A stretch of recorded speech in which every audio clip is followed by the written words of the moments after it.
Broadcasting from the business capital of the world, this is the Podcast Business News Network. Welcome back to the show. We are joined once again by our friend Jim Ramsey, who's also our Professional of the Year.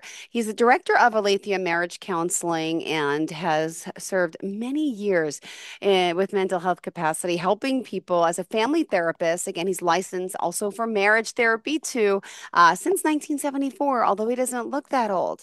I don't know how you do it because you have a real vast knowledge of relationships, of people. And I love how you step up above because it's not traditional marriage counseling, right? You do a little of that, but it's all based on the Gottman Institute of why marriages succeed or fail. And he's done a lot of research himself, and I want to say he's an expert. So welcome back to the show, helping so many family, friends, people, couples.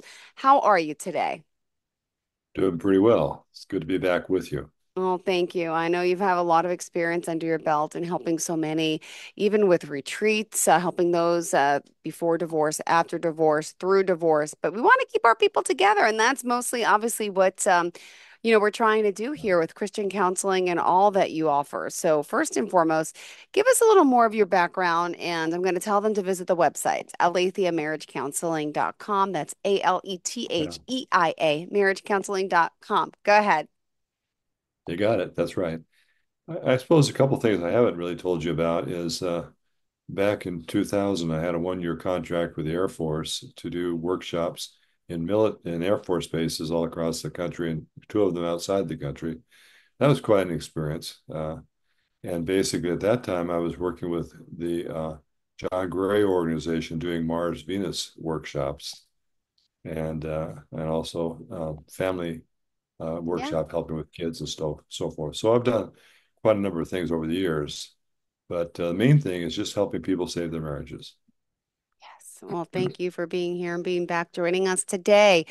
Let's start off by talking about some of the maybe the typically most important changes that couples need to make in order to keep their marriage healthy and loving. Well, that answer is a little bit more extensive than it used to be because there's so many factors that are working against a good marriage now. If you basically just kind of subscribe to where the culture is going and live like everybody else is living, odds are you're going to have marital problems.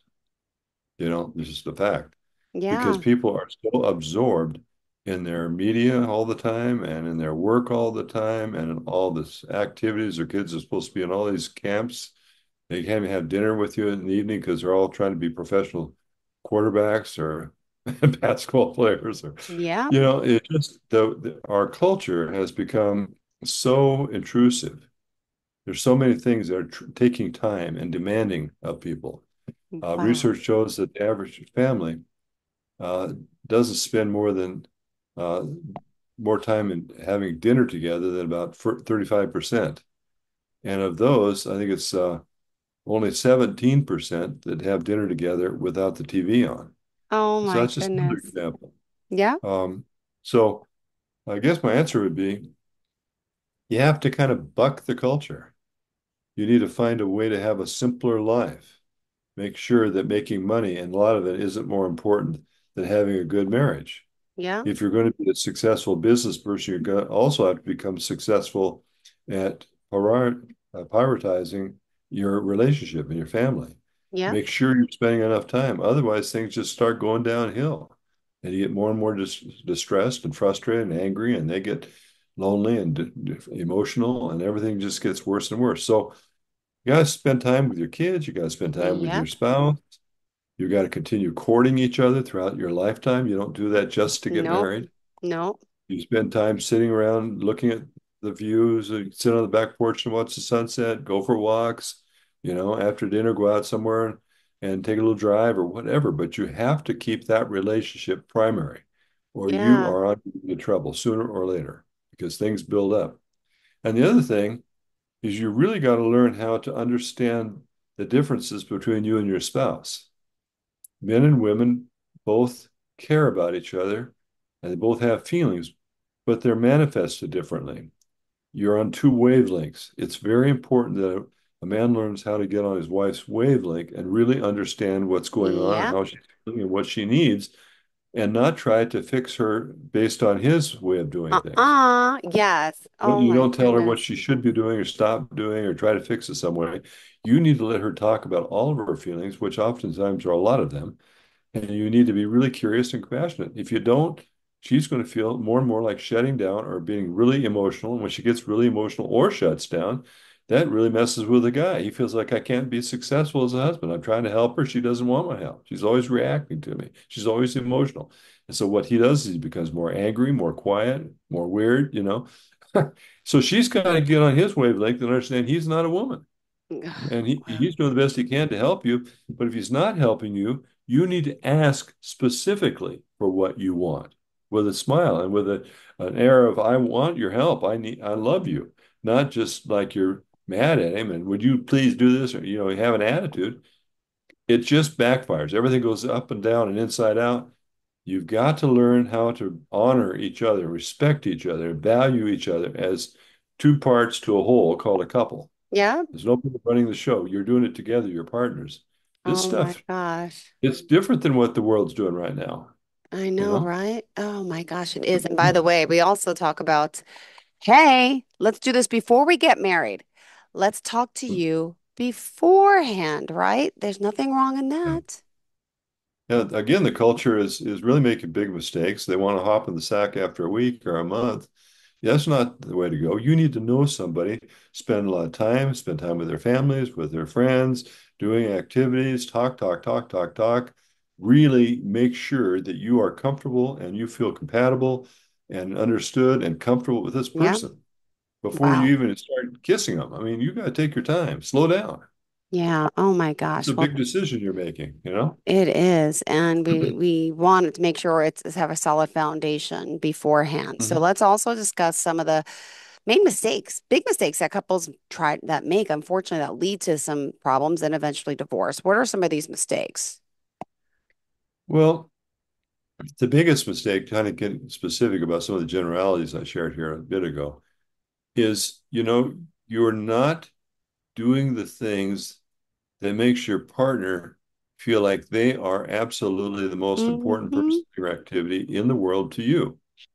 They Yeah. they learn that by your behavior, especially if they're a woman. You can say whatever you want to say, but actions speak louder than words. And that's Yeah. a phrase that came out of a woman's mouth. I'm quite sure of that. Actions They do want to see the speak behavior. louder. They want to see evidence of how important they are and how much you love them and how concerned you are about how they feel and what they need and so forth. I On the love other it. hand, men just kind of attitude, well, it's a thought that counts. If I decide not to love you anymore, I'll let you know. That doesn't fly. Yeah. And Yeah. so you really have to be doing the things that work and not doing the things that screw everything up. Clearly, the And ones there's that don't lots of work. books on this subject, lots of Hmm. books, you know, and Oh, and there's a lot of help available. But great. if you're going to get help, don't get a generalist therapist that says he's doing marriage therapy because they're not trained in it. 75% of the people that say they do marriage therapy are not specialists. Only about 10 or 15% have specialized in it and have done it throughout their career. That makes a difference too. Great. If you're going to Well, read books that are yeah. written by credible therapists, people that have, especially the ones that have done research. The Yeah. uh, Susan Johnson work, the John Gottman work, the John Gray work. Those kinds of things are really going to help you. All right. Well, what would you say some cultural changes have been happening over the past 25 years? And what are they that are making things harder for marriages to remain strong and healthy? Well, one of the things that people are moving. You used to stay in the same community. You'd have three or four or five generations in a relatively small town. That makes a big difference. People actually have funerals in those kind of situations because there's a group of people who've known them since they were a pup and they care about them and they want to come and honor them when they die. But people don't realize that funerals are rare now in America. The majority of people that die in America do not have funerals anymore because they're in some big city. Few people at work know them. They're lonely. There's changes, big changes that are happening that disconnect us because the biggest thing we need as human beings is to feel safe and secure and connected to somebody or some group of people. And when you don't belong to a social network of people that are similar to you and understand you and love you, you're missing a lot of what needs to be there for you to be healthy and happy. So the culture is spreading us out, it's working us to death, it's televising us to death, moving us to everything's coming in and choking out the most important things in your life. And that is talking and listening and loving and sharing and doing with people that you love. Thank you for sharing that. What would you say some of the major challenges facing couples who are trying to raise healthy, happy children? Well, there are a lot of challenges. One, the kids are being bombarded by the media, and there's all kinds of corruption that parents don't even know the kids are looking at. Because once some kid at school finds pornography, he tells all his friends about it. Some kid finds something really exciting on TikTok or whatever. Pretty soon they're all watching this stuff. The parents don't have the foggiest idea half the time of what the kids are thinking or doing. And when you get, especially junior high and high school level, the tribe is more important than the family. People don't realize that. They're at school with kids that believe whatever they believe most of the day. They see their parents at night when they're tired, everybody's irritable and don't have much time. It's very scary. I would say to couples that are serious about raising healthy children, you make sure you have some really healthy couple friends that have children similar age to yours, that have values similar to yours. And so for the time they're little guys, they play together. And when they play at somebody's house you know personally and you trust. When those little guys grow up and start going to junior high and high school, they're going to be best friends. They will make their own tribe.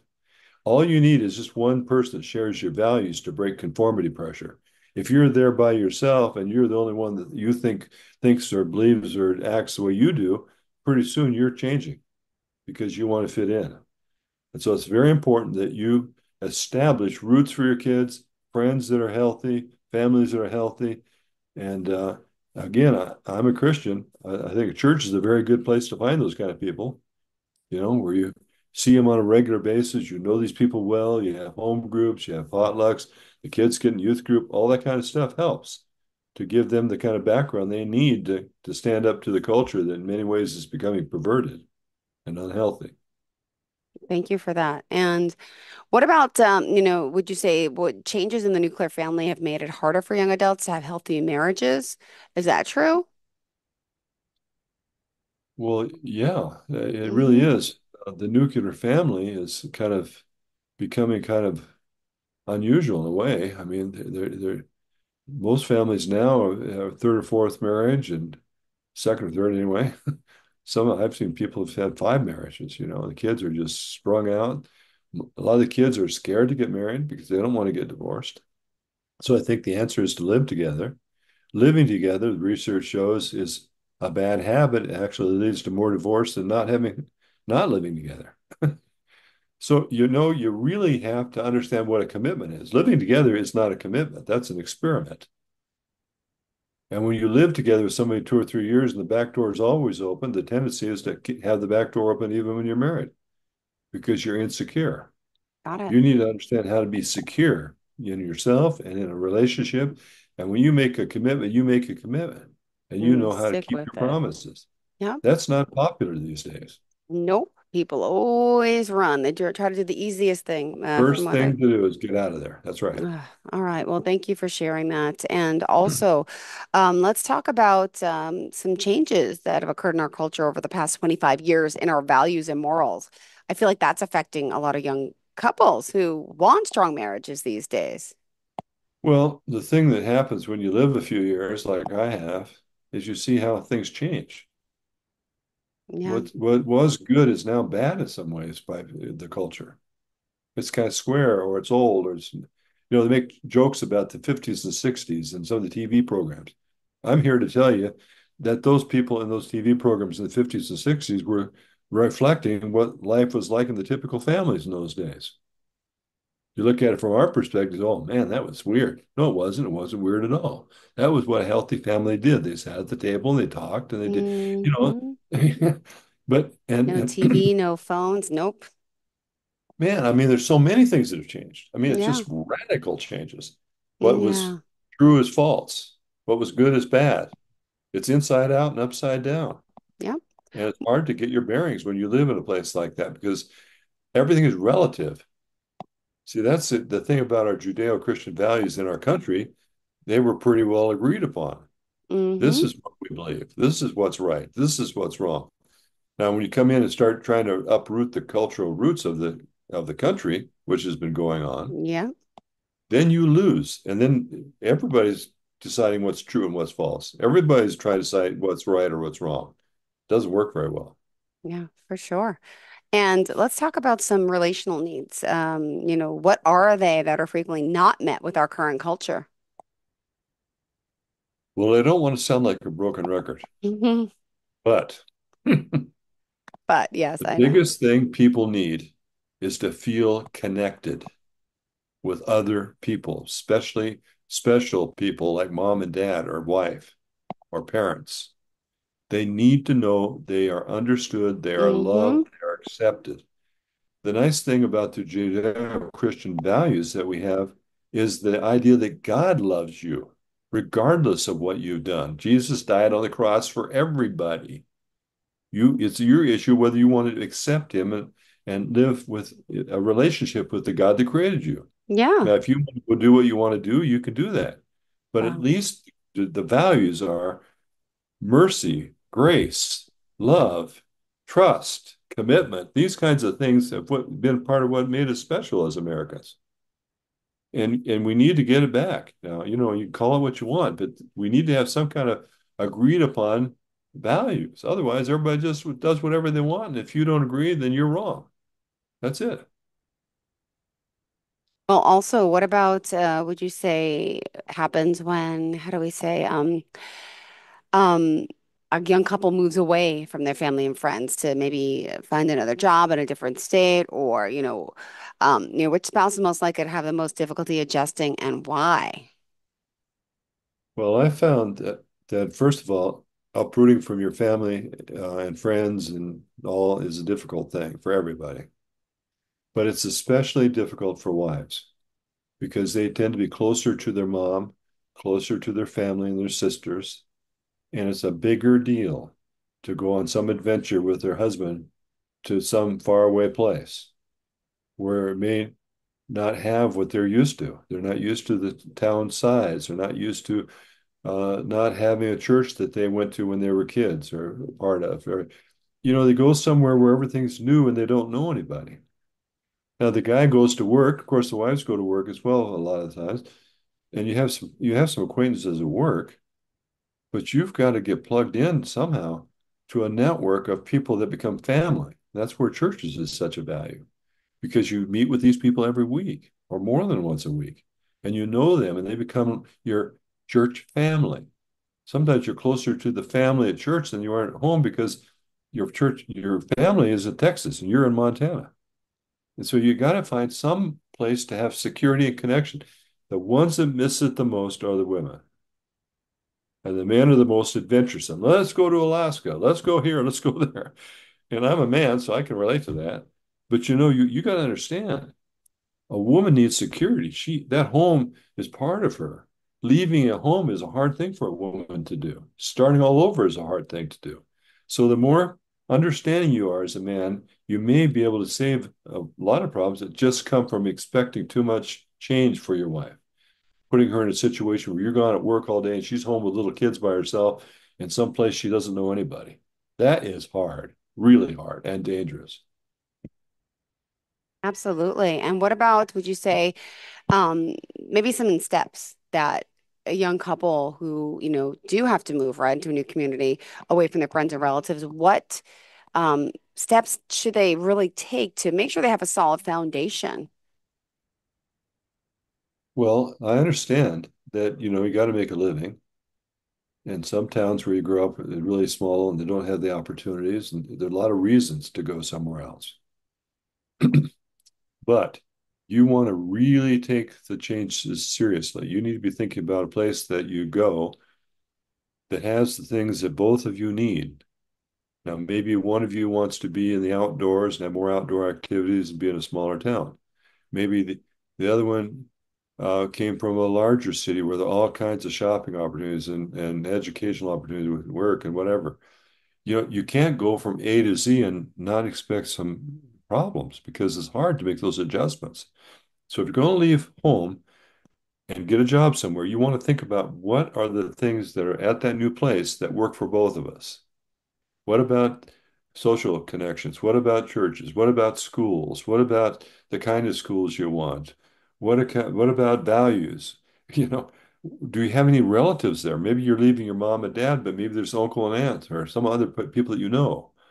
You want to look for connections that'll help you when you go to this new place, rather than just go to a totally new place that, especially if you're going to a new place where the guy knows somebody, or maybe it's going back to his home, but she doesn't know anybody. That's hard for a woman, really hard. You want to go there because you hunted and fished with your dad when you were a kid. Then you went to college in a big city and married the girl in the big city. Now you want to go back to your roots. Think about what that's like for her. You can do it, and it may be something she'll like, but you've got to think about it and talk about it and make sure you've done everything possible to make the adjustment easy. Thank you for sharing that. What would you say the greatest need that any married couple has in their marriage and why? Well, the greatest need is they need to respect each other. They need to honor their differences, appreciate their differences, value their differences, know that each of their differences add to the couple, the whole. We want this to be greater than each of one of us. We want this to be something that has all these things that we both bring in here. And then you've got to know how to talk to each other and listen to each other and be respectful and assume the best about each other always. So if something's happening, or the way they look when they talk, or the words they use sound insulting or offensive, you need to understand that you may be misunderstanding. You always assume the best and ask for clarification before you get triggered and react. And they react back, and you're off to the races with what we call the four horsemen of the apocalypse. If you honor each other, you spend sufficient time with each other, you affirm your love for each other on a daily basis, you're constantly complimenting each other, thanking each other. If you get short or do something wrong, you're apologizing. You're respecting the relationship and the person. That's what it takes. Okay, well, also let's we still have just 4 minutes left on the show. Um, you want to keep your patients, your clients together. What advice, with all your experience, give us some advice to get through the day, waking up and to keeping it fresh and to keep couples together. What should we be doing? Give us some advice today, Jim. Okay. If you're having serious problems and you're really thinking about divorce, you need to call a therapist that can help you, somebody that's research based. You there, Jim? Hello, hello. I don't Excuse hear me? you, Jim. I'm still talking. Hello, there you go. Gotcha. Go ahead. Go ahead. Okay. I guess we lost connection there for a minute. If you're having really serious marital issues and you're afraid you're going to get divorced, maybe you've been in an affair, something serious has happened, you need to find a therapist that you can relate to, that you feel comfortable with, that is research trained and not just somebody out there who wants to listen to you.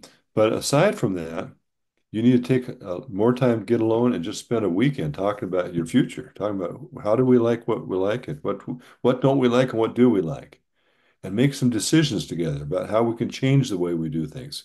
Maybe agree to read a book together.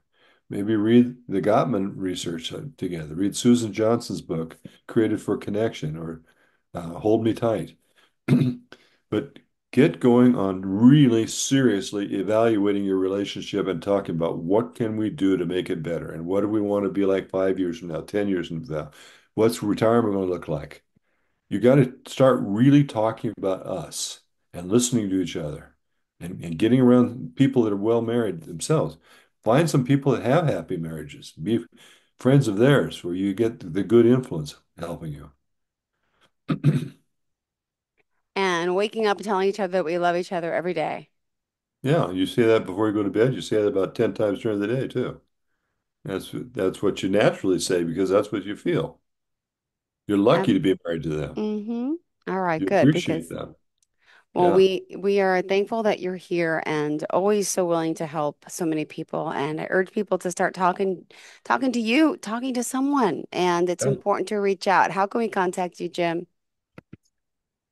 Well, I've said this a few times. But, phones are very simple. You just pick Hmm. it up and make a phone call. My phone number is 406-370-3515. And I do teleconferencing. You can be anywhere in the United States or in the world. As far as I'm concerned, we can talk. And we can do a lot of work on Zoom.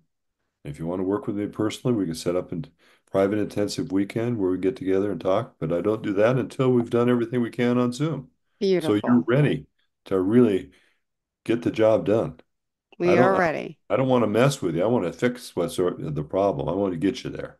Good. Well, thank you so much for being here, for joining us. As always, we appreciate your advice and your dedication and commitment to keeping couples together. And Thank you. reach out to, again, Aletheia Marriage Counseling, and hopefully you will grow old together. You got to work on it, though, all right? It doesn't just come naturally. Research-based counseling. Schedule your consultation, 406-251-7073. Thank you again, Jim Ramsey.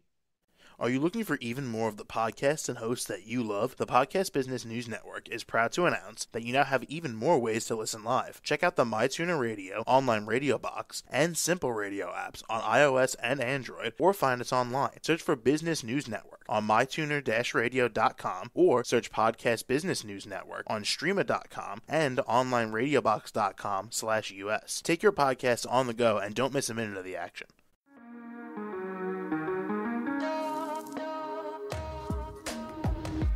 Broadcasting from the business capital of the world, this is the Podcast Business News Network. For nearly 2,000 severely injured veterans, everyday life has become filled with barriers. Day-to-day simple tasks can become pretty daunting. I have to carry my chair up 2 flights of steps or have somebody do it for me. What scares me the most is just the falling. When I'm struggling with my house, I think, to have that one great barrier just knocked down, it's crucial.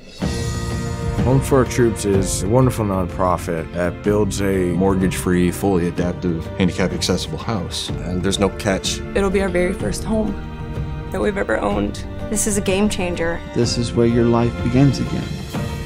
We need you to join us in completing this important mission. Please visit hfotusa.org and help build homes and rebuild lives. Because of you, everything's going to be okay.